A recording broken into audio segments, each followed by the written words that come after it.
ফ্রান্সের মিলাও ভায়াডাক্ট বিশ্বের সবচেয়ে উঁচু সেতুর খেতাব ধারণ করে। এর উপর হাঁটলে মনে হয় যেন মেঘের মধ্যে ভেসে যাচ্ছেন। কিন্তু এত উঁচু সেতু তৈরি করা নির্মাণ সংস্থার জন্য সহজ কাজ ছিল না। তাদের উপত্যকা থেকে 1.25 ফুট উপরে নাজুক স্তম্ভের উপর রাস্তা নির্মাণ করতে হয়েছিল। আরও খারাপ বিষয় হল, প্রকল্পে প্রতিদিন বিলম্বের জন্য কোম্পানিকে $3,000,000 জরিমানা করা হয়েছিল। তাহলে প্রকৌশলীরা শেষ পর্যন্ত কিভাবে এই আকাশচুম্বী মাস্টারপিসটি সম্পূর্ণ করল? আজকের বিস্ময়কর তথ্যের পর্বে আপনি জানতে পারবেন পৃথিবীর সবচেয়ে উঁচু সেতু তৈরির সময় প্রকৌশলীরা কী ধরনের চরম চ্যালেঞ্জের মুখোমুখি হয়েছিলেন। মিলাও ভায়াডাক্ট সেতু 2001 সালের 6 অক্টোবর এই অবিশ্বাস্য সেতুর নির্মাণ শুরু হয়েছিল। প্রকৌশলী ও নির্মাণ সংস্থা শুরুতে উত্তেজনায় ভরপুর ছিল। আর কেন নয়, তারা 1.25 ফুট উঁচু একটি সেতু বানাতে যাচ্ছিল, যা আইফেল টাওয়ারের চেয়ে 4-5 ফুট উঁচু। এত বিশাল কিছু নির্মাণ করা যে কোনো কোম্পানি বা দেশের জন্য একটি বড় গর্বের উৎস হবে। এটি পরিবহন উন্নত করবে এবং স্থানীয় পর্যটনে বড় উৎসাহ দেবে বলে আশা করা হয়েছিল। 4 বছরের কঠোর পরিশ্রমের পর সেতুটি অবশেষে 6 ডিসেম্বর 2004 এ জনসাধারণের জন্য খোলা হয়। কিন্তু যতই বিস্ময়কর এটি অতিক্রম করা হোক না কেন, এটি তৈরির সময় প্রকৌশলীরা যে চ্যালেঞ্জের মুখোমুখি হয়েছিলেন তা আরও বিস্ময়কর ছিল।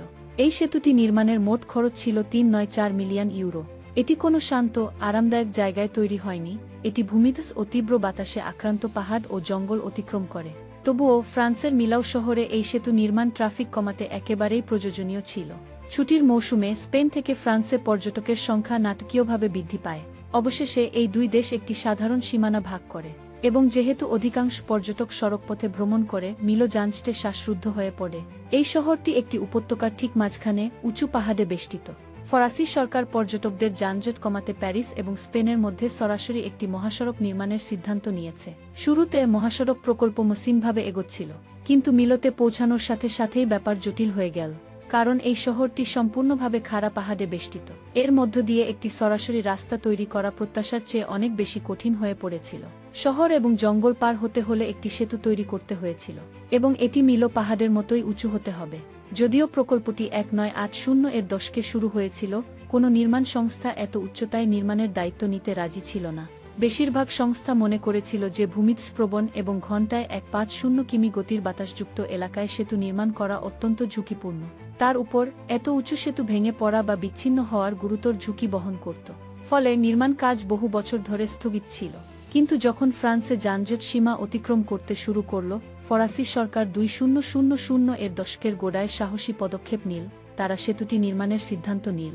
তবে যে নির্মাণ সংস্থা চুক্তি জিতেছিল, তারা 3টি বড় চ্যালেঞ্জের মুখোমুখি হয়েছিল। প্রথমত, তাদের পাথুরে পাহাড়ের মধ্যে উঁচু সেতুর স্তম্ভ স্থাপন করতে হয়েছিল। দ্বিতীয়ত, তাদের সেই স্তম্ভগুলোর উপর 3,600 টন ওজনের 4 লেন মহাসড়ক বসাতে হয়েছিল। তৃতীয়ত, তাদের সেতুর উপর একটি ইস্পাত খিলান বসাতে হয়েছিল যাতে এর কাঠামোগত শক্তি বৃদ্ধি পায়। 2 বছরের কঠোর পরিশ্রমের পর অবশেষে সেতুর নকশা সম্পূর্ণ হয়েছিল। পরিকল্পনা অনুযায়ী মাটির মধ্যে 7টি উঁচু স্তম্ভ নির্মাণ করা হবে, যার মধ্যে দ্বিতীয়টি হবে সবচেয়ে উঁচু। কাগজের নকশাটিকে বাস্তব, দাঁড়ানো কাঠামোতে রূপান্তর করা একটি গুরুতর চ্যালেঞ্জ ছিল। সবচেয়ে বেশি চাপ এসেছে সময়সীমা থেকে, কারণ প্রকৌশল দলকে মাত্র 4 বছরে সেতুটি শেষ করতে হয়েছিল। যদি তারা না করত, তবে প্রকল্প বিলম্বিত হওয়ার প্রতিটি দিনের জন্য তাদের $3,000,000 জরিমানা দিতে হতো।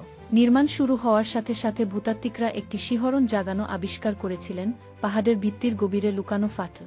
শুধু তাই নয়, সেখানে বিভিন্ন আকারের একাধিক গুহা ছিল, এবং সেগুলো ব্যাকটেরিয়ার আবাসস্থল ছিল। যদি ভিত্তি পরিকল্পনা অনুযায়ী তৈরি করা হতো, তবে সেই ফাটলগুলি পুরো কাঠামোটিকে মারাত্মকভাবে ক্ষতিগ্রস্ত করতে পারত। কিন্তু তখন পর্যন্ত নির্মাণ ইতিমধ্যেই চলছিল, তাই সতর্কতাগুলি বেশিরভাগই উপেক্ষা করা হয়েছিল। কিন্তু প্রথম সেতুর স্তম্ভ শেষ করার পরপরই একটি বিশাল ভূমিধস সাইটে আঘাত হানে। প্রথম স্তম্ভের সম্পূর্ণ ভিত্তি পাথরের স্তরের নিচে চাপা পড়ে যায়। সৌভাগ্যবশত ক্ষতি খুব গুরুতর ছিল না, তাই স্তম্ভ নির্মাণ এগিয়ে গেল। দলটি 7টি স্তম্ভ নির্মাণে আশ্চর্যজনক 2 মিলিয়ন টন কংক্রিট ব্যবহার করেছে। এটি সম্ভব করতে তারা নির্মাণস্থলে একটি কারখানা স্থাপন করেছিল যাতে প্রতিদিন তাজা কংক্রিট উৎপাদন করা যায়। এবং এটিই ছিল না একমাত্র চ্যালেঞ্জ। স্তম্ভগুলির আকার এবং নকশা একটি বড় সমস্যা হয়ে দাঁড়িয়েছিল, কারণ স্তম্ভগুলি নিচে চওড়া কিন্তু উপরে অবিশ্বাস্যভাবে সরু ছিল, তাই এগুলি অত্যন্ত পাতলা এবং তৈরি করতে কঠিন ছিল। নিখুঁততা ছিল সবকিছু, তাদের স্তম্ভগুলি ঠিক সঠিক জায়গা স্থাপন করতে হয়েছিল। তাই তাদের অবস্থান নির্ধারণে গ্যাস প্রযুক্তি ব্যবহার করা হয়েছিল। নভেম্বর 2003 এর মধ্যে কোম্পানি সফলভাবে সব 7টি স্তম্ভ নির্ধারিত উচ্চতায় উত্তোলন করেছিল। কিন্তু সময় দ্রুত ফুরিয়ে আসছিল। তাদের এখনও উপরে 4 লেনের মহাসড়ক স্থাপন করতে হয়েছিল। সবচেয়ে বড় চ্যালেঞ্জ ছিল কিভাবে সেই বিশাল রাস্তার অংশগুলিকে এত উচ্চতায় তোলা যায় তা বের করা। তখন এমন একটি ক্রেনও ছিল না যা 5,000 টন ওজনের রাস্তার টুকরো 1.125 ফুটের বেশি উঁচুতে তুলতে সক্ষম ছিল। আরও খারাপ বিষয় হল প্রবল বাতাসের কারণে সেগুলো সঠিকভাবে স্থাপন করা প্রায় অসম্ভব হয়ে পড়েছিল এবং নির্মাণ সংস্থা ফরাসি সরকারের প্রচণ্ড চাপে ছিল। শোনা যায় যে সেই রাস্তার অংশগুলির ওজন প্রায় 3,600 টন ছিল। বিশেষ সরঞ্জাম ছাড়া সেগুলোকে 1.125 ফুট ওপরে তোলা সেটি প্রায় অসম্ভব। এবং ভুলে গেলে চলবে না, সবসময় প্রাণঘাতী দুর্ঘটনা, প্রাণহানি এবং আর্থিক বিপর্যয়ের আশঙ্কা ছিল। এই কারণেই সেতুটি সম্পূর্ণ করা কোম্পানির জন্য অবিশ্বাস্যভাবে কঠিন হয়ে পড়েছিল। তাই কংক্রিটের রাস্তার অংশের পরিবর্তে তারা ইস্পাতের অংশ ব্যবহারের সিদ্ধান্ত নেয়া। এটি বাস্তবায়নের জন্য একটি ফরাসি কোম্পানিকে অন্তর্ভুক্ত করা হয়েছিল। সেই সময় কোম্পানিটি প্রতিটি ইস্পাত অংশ অত্যন্ত নিখুঁতভাবে তৈরি করেছিল। তারা আকারে সামান্যতম ত্রুটিও মেনে নিতে পারেনি। কিন্তু প্রকৃত চ্যালেঞ্জ ছিল সেই বিশাল ইস্পাত টুকরোগুলি কারখানা থেকে নির্মাণ সাইটে পৌঁছানো। হ্যাঁ, প্রতিটি অংশের ওজন 900 টনের বেশি ছিল। আর মিলাও যাওয়ার রাস্তা পুরোটা আঁকাবাঁকা আর ঘুরপাক খাওয়া। তাই কোম্পানিটিকে পরিবহনের সহায়তার জন্য পুলিশ ডাকতে হয়েছিল। পুলিশ পুরো পথে বিশাল ট্রাকগুলিকে নেতৃত্ব দিয়েছে এবং অনুসরণ করেছে। এইভাবেই অংশগুলি নিরাপদে নির্মাণ সাইটে পৌঁছে দেওয়া হয়েছিল। এখন প্রশ্ন ছিল, কিভাবে সেই বিশাল স্তম্ভগুলির মধ্যে একটি ইস্পাত অংশ স্থাপন করা যায়? প্রতিটি স্তম্ভ একে অপরের থেকে প্রায় 3-4-2 মিটার দূরে ছিল। প্রথমে তারা ভেবেছিল একটি অংশকে এক স্তম্ভ থেকে অন্যটিতে স্লাইড করবে, কিন্তু শীঘ্রই প্রকৌশলীরা বুঝতে পারলেন মাঝখানে খুব বেশি ফাঁকা ছিল। অতিরিক্ত সমর্থন ছাড়া অংশটি স্লাইডের মাঝপথে ভেঙে পড়তে পারে। তার উপর এটি এত ভারী ছিল যে এটি স্তম্ভের উপরের সরু অংশটি ক্ষতিগ্রস্ত করতে পারত।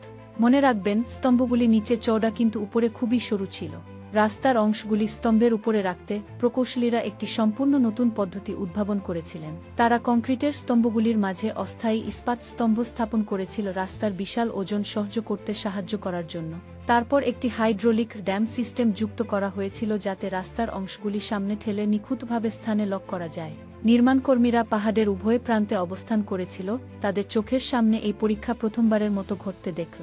এটি ছিল একটি গুরুত্বপূর্ণ মুহূর্ত। হয় সেতুটি ভেঙে যাবে, নয়তো রাস্তা অবশেষে জায়গা লক হয়ে যাবে। দলের কঠোর পরিশ্রমের জন্য তারা মাত্র 2 দিনে হাইড্রোলিক সিস্টেম ব্যবহার করে প্রথম রাস্তার অংশটি স্তম্ভের সাথে স্থাপন করতে পেরেছিল। কোম্পানি, প্রকৌশলী এবং কর্মীরা স্বস্তির নিঃশ্বাস ফেল, কারণ কেউ জানত না যে পরীক্ষাটি সত্যিই সফল হবে কিনা। এই পর্যায়ে দল আবহাওয়াকেও ঘনিষ্ঠভাবে পর্যবেক্ষণ করেছিল। সবশেষে উঁচু পাহাড়ের মাঝের প্রবল বাতাস কয়েক সেকেন্ডের মধ্যেই সবকিছু নষ্ট করে দিতে পারত। তাই দলটি সপ্তাহে 3 দিন বেছে নিল যখন আকাশ পরিষ্কার ছিল এবং বাতাসের পূর্বাভাস নিরাপদ মনে হচ্ছিল। কোম্পানিটি এই 3টি সুন্দর আবহাওয়ার দিনে রাস্তার অংশগুলো স্তম্ভের উপরে বসিয়েছিল।